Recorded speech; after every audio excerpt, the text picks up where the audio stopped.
தேவனுடைய ராஜ்யத்தில் நமக்கு தேவையான அத்தனை காரியங்களும் அங்கே வைக்கப்பட்டிருக்கிறது, அங்கே இருக்குது. அதை எப்படி நாம் பெற்று அனுபவிப்பது, எப்படி அது நம்ம உண்டாகிறது, எப்படி அதை நாம் பெற்றுக்கொள்கிறது என்பது குறித்த விளக்கம் தான் இது. எப்படி பெற்றுக்கொள்கிறது? வசனம் விதைக்கப்பட வேண்டும், நம்முடைய இருதயத்தில் விதைக்கப்பட வேணும். விதைக்கப்பட்டு அந்த விதைக்கப்பட்ட வசனத்தின் மூலமாக கர்த்தர் நம்முடைய வாழ்க்கையில் நடப்பிக்க விரும்புகிற அத்தனை காரியங்களும் நம்முடைய வாழ்க்கையில் நடக்க வேண்டும். எனக்கொத்தாசை வரும் பர்வதம் நேராக என் கண்களை ஏறெடுப்பேன்.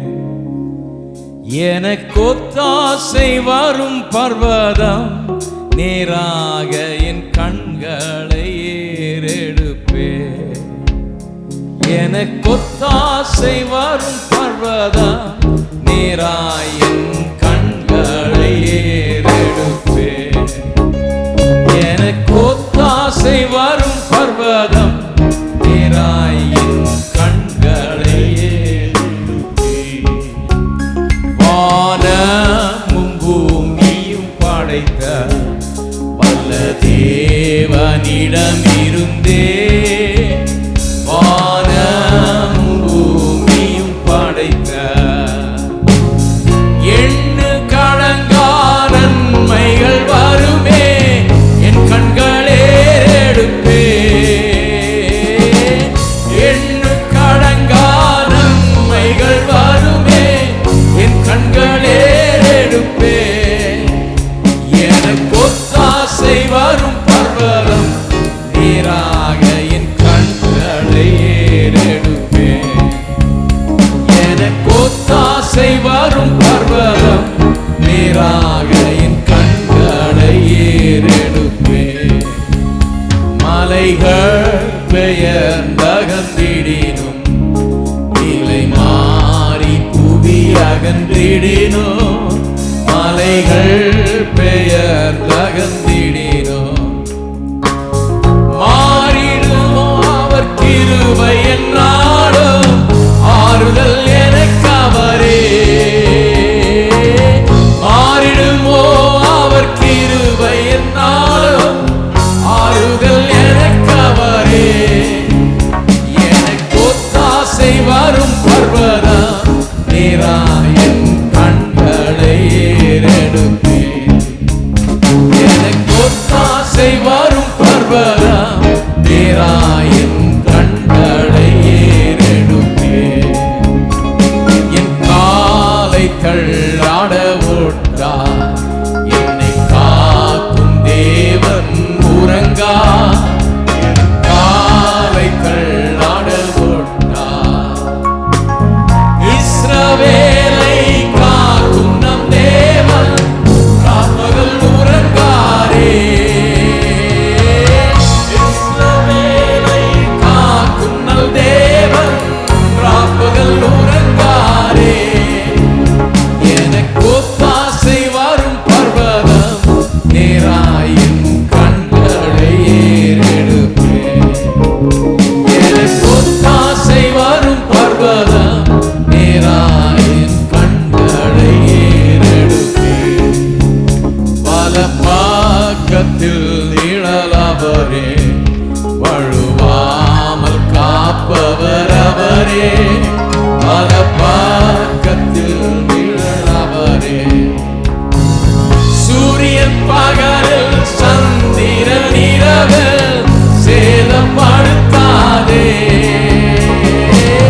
சூரியன் பகலில் சந்திரன் இரவில் சேதப்படுத்தாதே. எனக்கொத்தாசை வரும் பர்வதம் நேராக என் கண்களை ஏறெடுப்பேன். எனக்கொத்தாசை வரும் பர்வதம் நேராக என் கண்களை ஏறெடுப்பேன். சென்னையில் சாம்பி செல்லத்துறை நடத்தும் போதகர்கள் கருத்தரங்கு 2017 பிப்ரவரி 15, 16, 17 ஆகிய நாட்களில் நடைபெற உள்ளது. இடம் அப்போஸ்தல ஐக்கிய சபை, சென்னை. நேரம் காலை 9 மணி முதல் மாலை 5 மணி வரை. இக்கருத்தரங்கில் செய்திகள் தமிழில் மட்டுமே வழங்கப்படும். இக்கருத்தரங்கில் கலந்து கொள்ள பதிவு கட்டணம் ரூபாய் 700 செலுத்தி முன்பதிவு செய்தல் அவசியம். மேலும் விவரங்களுக்கு உடனே தொடர்பு கொள்ளவும்.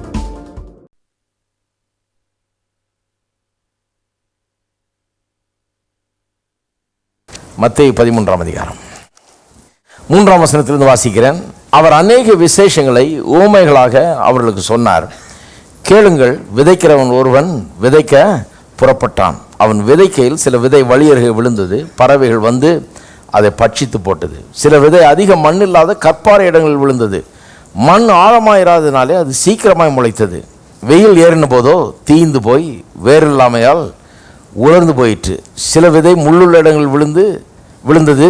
முள் வளர்ந்து அதை நெருக்கி போட்டது. சில விதையோ நல்ல நிலத்தில் விழுந்து சிலது 100ஆகவும் சிலது 60ஆகவும் சிலது 30ஆகவும் பலன் தந்தது. கேட்கிறது காதுள்ளவன் கேட்க கடவன் என்றார். அப்பொழுது சீஷர்கள் அவரிடத்தில் வந்து, ஏன் அவர்களோடு உவமைகளாக பேசுகிறீர் என்று கேட்டார்கள். அவர்களுக்கு அவர் பிரதித்திரமாக, பரலோக ராஜ்யத்தின் ரகசியங்களை அறியும்படிக்கு உங்களுக்கு அருளப்பட்டது, அவர்களுக்கோ அருளப்படவில்லை. அப்புறம் 18லேருந்து வாசிப்போம். ஆகையால் விதைக்கிறவனை பற்றி ஓமையை கேளுங்கள். ஓமையை ஏற்கனவே சொல்லிட்டாரு. அந்த ஓமையினுடைய அர்த்தத்தை இப்போ சொல்கிறார். ஏன்னா விளங்கலன்றாங்க இல்லையா. விதைக்கிறவன் விதைச்சான். சில விதை வழி அருகே விழுந்தது. பறவைகள் வந்து பட்சித்து போட்டது. சிலது மண் இல்லாத கற்பாறை இடங்களில் விழுந்தது. ஆழமாக இராதனால அதிகமாக சீக்கிரமாக முளைச்சது. வெயில் ஏறின போது தீந்து போய் வேறு இல்லாமல் உலர்ந்து போயிட்டு இப்படிலாம் சொன்னார் இல்லையா. அதுக்கு விளக்கம் கேட்குறாங்க. இப்படி பேசினா எப்படி புரிந்து கொள்வது, விளங்கலை எங்களுக்கு, என்ன சொல்ல வரீர்னு கேட்குறாங்க. அதுக்கு சொல்கிறாரு, ஆகையால் விதைக்கிறவனை பற்றிய உவமையை கேளுங்கள். ஒருவன் ராஜ்யத்தின் வசனத்தை கேட்டு உணராது இருக்கும்போது பொல்லாங்கன் வந்து அவன் இருதயத்தில் விதைக்கப்பட்டதை பறித்து கொள்கிறான். அவனே வழியருகே விதைக்கப்பட்டவன். கற்பாறை இடங்களில் விதைக்கப்பட்டவன் வசனத்தை கேட்டு உடனே அதை சந்தோஷத்தோடு ஏற்றுக்கொள்கிறவன். ஆகிலும் தனக்குள்ளே வேறு இல்லாதவனாய் கொஞ்ச காலம் மாத்திரம் நிலைத்திருப்பான். வசனத்தை நிமித்தம் உபத்திரவம் துன்பம் உண்டான உடனே இடரல் அடைவான். முள்ளுள்ள இடங்களில் விதைக்கப்பட்டவன் வசனத்தை கேட்கிறவனாய் இருந்தும் உலக கவலையும் ஐஸ்வர்யத்தின் மயக்கமும் வசனத்தை நெருக்கி போடுகிறதுனால் அவனும் பலனற்று போவான். நல்ல நிலத்தில் விதைக்கப்பட்டவனோ வசனத்தை கேட்கிறவனும் உணர்கிறவனுமாய் இருந்து 100ஆகவும் 60ஆகவும் 30ஆகவும் பலன் தருவான் என்றார். இது தேவனுடைய ராஜ்யத்தை குறித்து இயேசு சொன்ன உவமைகள். ஏன்னா 11ஆம் வசனத்தில் சொல்கிறார், பரலோக ராஜ்யத்தின் ரகசியங்களை அறியும்படிக்கு உங்களுக்கு அருளப்பட்டது, அவர்களுக்கு அருளப்படவில்லை. அதனால்தான் உங்களிடத்தில் இதை நான் விளக்கி சொல்லிட்டு இருக்கிறேங்கிறார். அப்போ இது பரலோக ராஜ்யம், தேவனுடைய ராஜ்யத்தை குறித்த உவமைகள் இவைகள். 13ஆம் அதிகாரத்தில் இன்னும் நிறைய உவமைகளை சொல்கிறார். சிலதெல்லாம் நம்ம பார்க்க போகிறோம். இது ரொம்ப பிரதானமான ஒரு உவமை. இந்த உவமையில் என்ன சொல்கிறாரு, பரலோக ராஜ்யம் இப்போ வந்திருக்குது, இப்போ வேலை செஞ்சிட்டு இருக்குது நம்ம மத்தியில். தேவனுடைய ஆளுகை நடந்து கொண்டிருக்கிறது. ராஜ்யம்ங்கிறது அவருடைய ஆளுகை, அது இப்போ நடந்துக்கிட்டு இருக்கிறது. அது எந்த விதத்தில் நடந்து கொண்டிருக்கிறது என்பதை பற்றிய விளக்கம் தான் இது. ஏன்னா நடந்துக்கிட்டு இருக்கிறது இவங்களுக்கு தெரியல. ஏற்கனவே நான் சொன்னேன் இல்லையா, ஆரம்பிக்கும் போதே சொன்னேன், இந்த ராஜ்யம் வந்து விட்டது. இயேசுவே சொன்னார், பரலோக ராஜ்யம் உங்கள் மத்தியிலே வந்திருக்கிறதே அப்படின்றார். அவங்களுக்கு தெரியல. பரிசேயர் வந்து கேட்குறாங்க, பரலோக ராஜ்யம் எப்போ வரப்போகுதுன்னு. ஏன்னா எல்லார் மத்தியிலும் ஒரு பெரிய எதிர்பார்ப்பு பாருங்கள். பழைய ஏற்பாட்டு காலத்தில் வரப்போகிற பரலோக ராஜ்யத்தை குறித்து நிறைய சொல்லப்பட்டிருக்கிறது. தீர்க்கதரிசிகள் நிறைய உரைத்திருக்கிறார்கள். ஆகவே எல்லா மக்களிடத்திலும் பெரிய எதிர்பார்ப்பு அந்த யூத மக்கள் மத்தியில், வசனம் அறிந்த மக்கள் மத்தியில் வரப்போகுது. ராஜா ஒருத்தர் வரப்போகிறார், ராஜ்யம் ஒன்று வரப்போகுது, நமக்கு ஒரு பெரிய மேன்மை உண்டாக போகிறது அப்படின்னு ஒரு பெரிய எதிர்பார்ப்பு. அதுவும் இவர்கள் ஒரு சிறு கூட்டமாய் ரோம் அரசாங்கத்திற்கு கீழே வாழும்போது இவர்களுக்கு சில கஷ்டங்கள், அதன் மூலமாக ஒரு பெரிய எதிர்பார்ப்பு அவர்கள் உள்ளத்தில் இருந்தது. எப்போ வர்றார் நம்ம ராஜா, எப்போ வரப்போகுது நம்முடைய ராஜ்யம், எப்போ நாம் பெரிய ஆளெல்லாம் மாற போகிறோன்ற ஒரு பெரிய எதிர்பார்ப்பு அவர்களுக்குள்ளே இருந்து வந்தது. அதனால தான் பரிசேயர் இயேசுவை பார்த்து கேட்குறாங்க. ஏன்னா இயேசு வந்தோடனே பல அற்புதங்களை செய்ய ஆரம்பித்தார். இந்த அற்புதங்கள்லாம் இப்படி நடக்கும்னு எப்போ நடக்கும், தேவனுடைய ராஜ்யம் வரும்போது இதெல்லாம் நடக்கும்னு ஏசாயா 35 சொல்லப்பட்டிருக்கிறது. அதனால தான் யோவான் ஸ்நானன் ஆள் அனுப்பிச்சு கேட்டப்ப, வருகிறவர் நீர்தானா அல்லது இன்னொருவர் வர காத்திருக்க வேண்டுமா என்று கேட்குறாங்க இல்லையா. கேட்டப்ப சொல்கிறாரு, போய் சொல்லுங்கள் யோவான்ட்டு, நீங்கள் கண்டதையும் கேட்டதையும் போய் சொல்லுங்கங்கிறாரு. என்ன நடக்குதுன்னு சொல்லுங்கன்றாரு. என்னத்தை கண்டாங்க, என்னத்தை கேட்டாங்க? குருடர் பார்வையடைகிறார்கள், சப்பானிகள் நடக்கிறார்கள், குஷ்டரோகிகள் சொஸ்தமாகிறார்கள், மரித்தோர் கூட எழுந்திருக்கிறார்கள், தரித்திரருக்கு சுவிசேஷம் பிரசங்கிக்கப்படுகிறது. இதெல்லாம் அப்படியே கொட்டேஷன், ஏசாயா 35 அப்படியே கோட் பண்ணுறாரு. கோட் பண்ணி சொல்கிறாரு, இதெல்லாம் தேவனுடைய ராஜ்யம் வரும்போது நடக்கும்னு சொல்லியிருக்குது. இப்போ நடந்துக்கிட்டு இருக்குது. அப்படின்னு என்ன அர்த்தம்? வந்துருச்சு, ஆரம்பம் ஆயிடுச்சுன்னு அர்த்தம். அப்போ வந்துருச்சா வரப்போகுதா தேவனுடைய ராஜ்யம்ன்ற கேள்விக்கு பதில் என்ன? வந்துருச்சு, வரப்போகிறதுமா இருக்கிறது. ஒரு விதத்தில் வந்துருச்சு, இன்னொரு விதத்தில் வரப்போகிறது. எந்த விதத்தில் வந்திருக்குது? தேவனுடைய ராஜ்யம், அவருடைய ஆளுகை இப்பொழுதே மக்களுடைய வாழ்க்கையில் ஆரம்பமாகிவிட்டது. இந்த உலகத்துக்குள்ளே தேவனுடைய ராஜ்யம் இப்பொழுதே பிரவேசம் பண்ணி விட்டது. ஏதோ ஒரு விதத்தில் அதைத்தான் சொல்ல வர்றார்.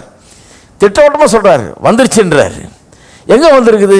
அவங்க கேட்குறாங்க பரிசேயர், பரலோக ராஜ்யம் எப்போ வரப்போகிறது? அவர் சொல்கிறார், பிரத்யட்சமாக வராது. பிரத்யட்சமாக வராதுன்னா ஆங்கிலத்தில் எப்படி வருது? It will not come with observation. ஆப்சர்வேஷன்னா பார்க்குற மாதிரி வராது, நீங்கள் கண்ணில் பார்க்குற மாதிரி. நீங்கள் என்ன எதிர்பார்க்குறீங்க? ஒரு ராஜா, ஒரு அரண்மனை, ஒரு ஆளுகை, ஒரு ஆட்சி, ஆயுதங்கள், இராணுவம் டேக் ஓவர் பண்ணுறது, அப்படி எதிர்பார்க்குறீங்க. அது அப்படி வராதுன்றார். நீங்கள் எதிர்பார்க்குறதும் விதத்தில் அது வரப்போகிறது கிடையாது. இப்போ இல்லை, இப்போ வந்திருக்கிறது. எப்படி வந்திருக்குது? இதோ இங்கே அதோ அங்கேன்னு பார்க்கக்கூடிய அளவுக்கு இல்லை, இது வேறு விதமாக வந்திருக்குது. பரலோக ராஜ்யம் உங்கள் மத்தியில் வந்திருக்கிறதேங்கிறார். அப்போ இந்த ராஜ்யம் வந்துருச்சு, இது வேலை செய்து கொண்டிருக்கிறது. இதை பற்றி தான் இயேசு அதிகமாக போதிக்கிறார். சுவிசேஷங்களை வாசித்து பார்த்தீங்கன்னா, மத்தேயு, மார்க்கு, லூக்கா, யோவான்லாம் பார்த்தீங்கன்னா நிறைய தேவனுடைய ராஜ்யத்தின் சுவிசேஷம்னு சொல்லப்படுது. இது இவர் பிரசங்கித்த சுவிசேஷம் தேவனுடைய ராஜ்யத்தின் சுவிசேஷம் என்றே சொல்லப்படுகிறது. அப்போ இந்த ராஜ்யம் எப்படி வேலை செய்து, இது எப்படி வந்திருக்குது, என்ன விதத்தில் வந்திருக்குது, எப்படி வேலை செய்து கொண்டிருக்கிறது, எப்படி இந்த ஆளுகை நமக்குள்ளே நடந்து கொண்டிருக்கிறதுங்கிறத பற்றிலாம் சொல்லுகிறார். அதை சொல்கிற ஒரு வேத பகுதி தான் இப்போ வாசித்த ஒரு பகுதி. இதில் விதைக்கிறவன் விதைக்க புறப்பட்டான் என்ற ஒரு உவமையை, விதைக்கிறவனை குறித்த ஒரு உவமையை சொல்லி அதன் மூலமாக இந்த ராஜ்யத்தை குறித்த காரியங்களை அவர் விளக்குகிறார். இயேசு பாருங்க, அப்படியே லைவாக இல்லஸ்ட்ரேஷன்ஸை பயன்படுத்துகிறார். நிறைய நேரத்தில் சில காரியங்களை பார்க்குறாரு, பார்க்கும்போதே அதை ஒரு இல்லஸ்ட்ரேஷன் ஆக்கிடுறாரு. ஒரு சம்பவம் நடக்கும்போதே அதை ஒரு இல்லஸ்ட்ரேஷன் ஆக்குறார். பாருங்கள், ரிச் யங் ரூலர், இந்த ஐஸ்வர்யவானாகிய வாலிபன் இயேசுட்டு பேசுகிறான், நித்திய ஜீவனை நான் பெறுவது எப்படின்னு. அவனுக்கு பதில் சொல்கிறார். அவருக்கும் இவனுக்கும் இடையே ஒரு சம்பாஷணை நடக்குது பாருங்க. அந்த சம்பாஷணை நடக்கும்போது சீஷர்லாம் பக்கத்தில் நின்று வேடிக்கை பார்த்துட்டு இருக்கிறாங்க. ரொம்ப காரசாரமாக போயிட்டு இருக்கு சம்பாஷணை. அவன்கிட்ட பேசி முடித்து அவன் போன உடனே இவங்களுக்கு லெசன் எடுக்கிறார். அதை வச்சு இப்போ என்ன நடந்ததுன்றதை வச்சு இவர்களுக்கு பாடம் எடுக்கிறார் அவர். இது மாதிரி நிறைய நடந்திருக்குது. அத்தி மரத்தை சபிச்சது கூட அப்படி தான். சபிச்சு அது பட்டு போய் உடனே அதை பற்றி ஒரு லெசன் எடுக்கிறார், விசுவாசத்தை குறித்து போதிக்கிறார். இப்படி நிறையா லைவ் இல்லஸ்ட்ரேஷன்ஸை யூஸ் பண்ணுறார். இந்த ஓமையும் அப்படிப்பட்டது தான். அன்றைக்கு விவசாய உலகம் எங்கே பார்த்தாலும் இந்த விதைக்கிறது அறுக்கிறதுங்களாம் சகஜமாக நடக்கிற காரியம், எல்லாம் டெய்லி பார்க்குற காரியங்கள். இதெல்லாம் விதைக்கிற காலத்தில் விதைக்கிறத பார்க்கலாம். அங்கெல்லாம் வயல்வெளி இருக்குமா பாருங்கள். அந்த வயல்வெளியில் விவசாயம் நடக்கிறதுக்குன்னு ஒரு பாதை ஒன்று நடுவில் போட்டிருப்பாங்க, வரப்பு மாதிரி போட்டிருப்பாங்க. இதில் அவன் நடந்து கொண்டு போயிட்டு பையில் விதையை வைத்து கொண்டு எடுத்து வாரி வாரி இறைப்பானான். விதைக்கிறது எப்படி விதைக்கிறானா, தூக்கி இறைப்பானா. அதான் நீதிமொழியில் சொல்லியிருக்கிறது இல்லையா, வாரி இறைத்தான் ஏழைகளுக்கு கொடுத்தான். உடனே சிலர் நினச்சிக்கிறாங்க ஊதாரித்தனமாக தூக்கி எறிஞ்சிட்டு இருக்கிறது காசை, இப்படி தான் செலவழிக்கணும்னு பைபிளில் சொல்லியிருக்கு. ஜாலியாக செலவழிச்சிட்டு வந்துரு அப்படின்னு. அப்படி ஒன்றும் சொல்லியில்லை பைபிளில். பைபிள் முட்டாள்தனமான புஸ்தகம் இல்லை. பைபிள் அந்த காலத்தில் அந்த லாங்குவேஜில் எழுதப்பட்டிருக்குது பாருங்கள். அப்போ அந்த விவசாயிகளுக்கு விளங்குற அந்த மொழியில் எழுதப்பட்டிருக்கிறது. வாரி இறைத்தான்னா ஒருத்தன் விதையை விதைக்கிற மாதிரி தான். ஏழைகளுக்கு கொடுக்கறதுங்கிறது ஒரு விவசாய நிலத்தில் விதைக்கிற விதைய மாதிரி. விதைச்சா எப்படி அவனுக்கு ஒரு விளைச்சல் வருதோ அதுபோல் ஏழைக்கு கொடுக்குறவன் விதைக்கிறான். அந்த விதைப்புக்கு ஒரு விளைச்சல் அவனுக்கு உண்டாகும், அது அவனுக்கு திரும்ப கிடைக்கும்ன்றது தான் அப்படி சொல்லியிருக்குது. வாரி இறைத்தான் ஏழைகள் கொடுக்குறான். அப்போ வாரி வாரி இறைக்கிறான் பாருங்க. இறைக்கும் போது அவன் நடக்கிற பாதையெல்லாம் விழும். பையிலேருந்து எடுக்கும் போதே கீழே விழும். சிலதெல்லாம் நல்ல இடத்துல விழாமல் எங்கே விழுது, வழியருகே விழுது. சிலது கற்பாறையான இடத்துல விழுது, சிலது முள்ளுள்ள இடங்களில் விழுது. இப்படி பலவிதமான இடத்துல விழுது. ஏன்னா அவன் இறைக்கிறது ப்ராட்காஸ்ட் ஸ்டைல். இப்படி தூக்கி இறைக்கிறான் பாருங்க. அது சில நேரத்தில் நல்ல நேரத்தில் விழாமல் போய் அங்கே எங்கேயாவது விழுகிறது. இதையெல்லாம் மனசில் வைத்துக்கொண்டு, இதெல்லாம் பார்க்குற காட்சி தான் எல்லாருக்கும் அறிமுகமான ஒரு காரியம். இதை வைத்துக்கொண்டு தேவனுடைய ராஜ்யம் எப்படி கிரியை செய்கிறது என்கிறதை பற்றி அவர் விளக்குகிறார். எப்படி கிரியை செய்யுதுன்னு சொல்றாரு. இவர் சொன்ன அர்த்தத்தில் பாருங்க, இந்த ஊமையை வாசித்த 3ஆம் வசனத்திலிருந்து ஊமையை சொல்றாரு 10ஆம் வசனம் வரைக்கும், அதை வாசித்தோம். அர்த்தம் சொல்றத பாருங்க 18ஆம் வசனம். ஆகையால் விதைக்கிறவனை பற்றிய ஊமையை கேளுங்கள். இப்ப விளக்கம் அதுக்கு என்ன சொல்றார்? ஒருவன் ராஜ்யத்தின் வசனத்தை கேட்டும் உணராதிருக்கும் போது பொல்லாங்கன் வந்து அவன் இருதயத்தில் விதைக்கப்பட்டதை பறித்துக் கொள்கிறான், அவனே வழியருகே விதைக்கப்படுகிறவன். ஒரு காரியத்தை திட்டவட்டமா சொல்றாருங்க. என்ன சொல்றாரு? ராஜ்யத்தின் வசனத்தை கேட்டு உணரும் போது, அப்படின்னா என்ன? விதைக்கிறான், விதைக்கிறவன், விதை, இந்த நிலம், இதெல்லாம் என்னங்கிறது உடனே விளங்கிடுது. என்ன சொல்றாரு? ராஜ்யத்தின் வசனத்தை கேட்டும் உணராதிருக்கும் போது. இதை மார்க் எழுதின சுவிசேஷத்திலும் வருது, லூக்காலையும் வருது பாருங்க. மார்க்கில் இன்னும் கொஞ்சம் சில காரியங்கள்லாம் தெளிவாக வருது. அதனால தான் 4 சுவிசேஷங்கள் இருக்கிறது நல்லது. சிலர் கேட்குறாங்க, ஏன் 4 சுவிசேஷம், ஒன்று போதாதா?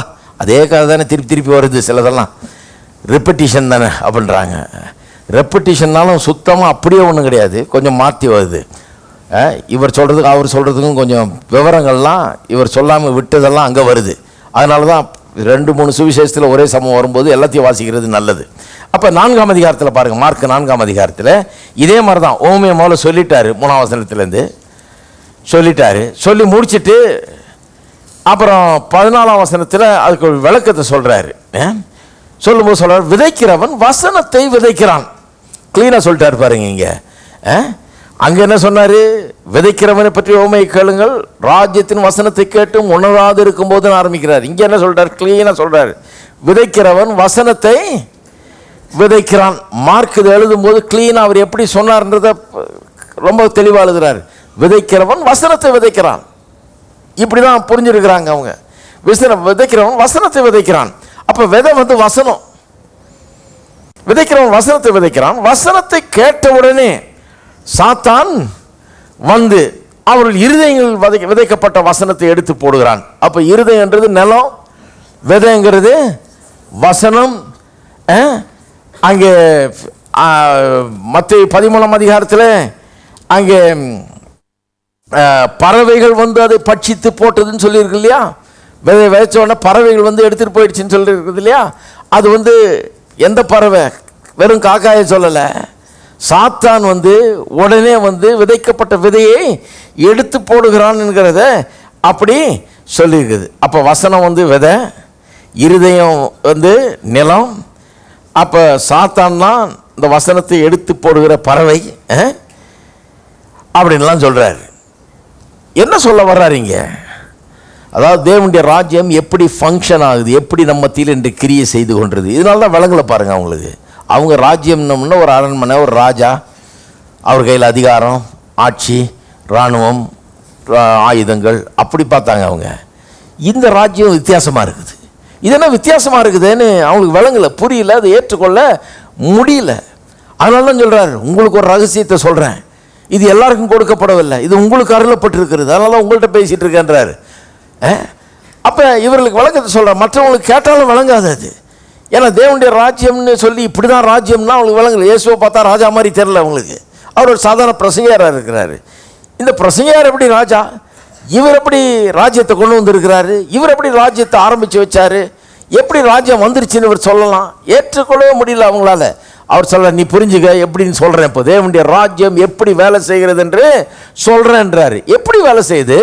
பிரதானமான காரியம் ஒன்று இன்னைக்கு விளங்கிக்கொள்றேன். இன்னைக்கு விளங்க வேண்டியது ஒரே ஒரு காரியம். அது என்னன்னா, தேவனுடைய ராஜ்யம் தேவனுடைய வார்த்தையின் மூலமாக தான் இந்த உலகத்திலே இன்றைக்கு ஜனங்களுடைய வாழ்க்கையிலே அந்த ராஜ்யத்தின் ஆளுகை நடந்து கொண்டிருக்கிறது. இதுதான் நிறைய பேருக்கு புரியல பாருங்க. இன்றைக்கு கிறிஸ்தவத்துக்கே பெரிய விளக்கம் இது. கிறிஸ்தவ வாழ்க்கைனா என்ன? கிறிஸ்தவ வாழ்க்கையில் எப்படிப்பட்ட மாற்றங்கள் மனுஷனுடைய வாழ்க்கையில் உண்டாயிருக்குது, அது எப்படி உண்டாகி கொண்டிருக்கிறது, மாற்றங்கள் எப்படி உண்டாகிட்டு இருக்குது, எப்படி கிரியை நடக்குது அவங்களுக்கு.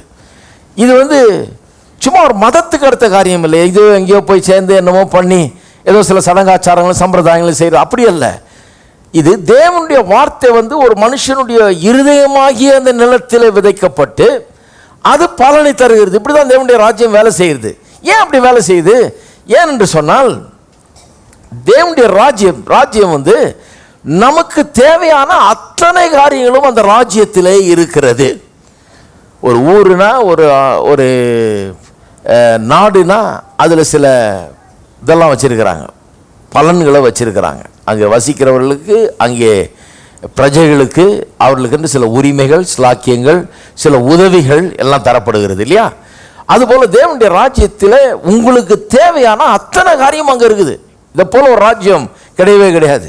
உங்களுடைய தேவைகள் எல்லாம் இந்த ராஜ்யத்தில் சந்திக்கப்படுகிறது. அதனால தான் சொன்னேன் இல்லையா, எண்ணத்தை பூசிப்போம் கொடுப்போம், கவலைப்படாதீங்க, தேவனுடைய ராஜ்யத்தை தேடுங்கள், முதலாவது தேடுங்கள், அப்பொழுது எல்லாம் கூட கொடுக்கப்படும் என்று சொல்லி இருக்கிறது. அப்போ தேவனுடைய ராஜ்யத்தில் நமக்கு தேவையான அத்தனை காரியங்களும் அங்கே வைக்கப்பட்டிருக்கிறது, அங்கே இருக்குது. அதை எப்படி நாம் பெற்று அனுபவிப்பது, எப்படி அது நம்ம உண்டாகிறது, எப்படி அதை நாம் பெற்றுக்கொள்கிறது என்பது குறித்த விளக்கம் தான் இது. எப்படி பெற்றுக்கொள்கிறது? வசனம் விதைக்கப்பட வேண்டும், நம்முடைய இருதயத்தில் விதைக்கப்பட வேணும். விதைக்கப்பட்டு அந்த விதைக்கப்பட்ட வசனத்தின் மூலமாக கர்த்தர் நம்முடைய வாழ்க்கையில் நடப்பிக்க விரும்புகிற அத்தனை காரியங்களும் நம்முடைய வாழ்க்கையில் நடக்க வேண்டும். இதுதான் உண்மை.